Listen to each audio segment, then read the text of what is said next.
One thing that makes our building sustainable is flexibility in terms of accommodating many different uses and many different types of evolution over time. There's really no boundaries in the building. The students can work anywhere, they can move between media really easily. More formal spaces to present are right next to more informal gardens, and there's almost like an under-designed quality to the building, meaning that it's calibrated with light and with scale, but it doesn't overly determine how you can use the spaces. Generally speaking, the modernist tradition of Los Angeles architecture, a lot is to bring in as much light and as much air. Now, we're 70 years later, I think we reassess what light and air means. You know, the ozone layer is different. Not all light is necessarily favorable. We're experiencing global warming. So for us, creating the equity of shade is important. Students really have agency over the whole building. So if they need dark space or private space, they can be in their individual studio. If they're working on large-scale work, so they're collaborating on work, which happens more and more, they can go into the big open-air yards.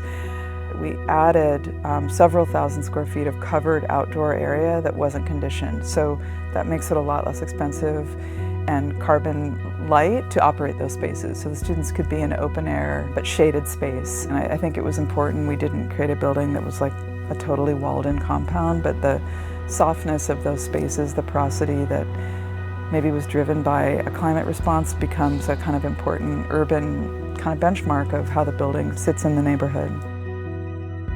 The ground zero for us is always the existing building. Regardless of quality, you know, it has lived a very long life and it has many histories to that building. The existing building is tilt-up concrete construction.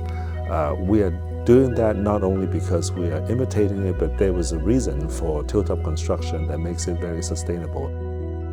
We poured all the walls. They cured for 7 days on the ground. They were lifted into place in 3 days. So that's saved a lot of time. I mean, of course, there was more on-site work after that, but really taking those limitations like speed of construction, really limited cost, and turning that into design opportunity, you know, I think is somehow inherent to how to build sustainably. It's not always about adding stuff, but thinking how much can I get out of the fewest amount of material resources.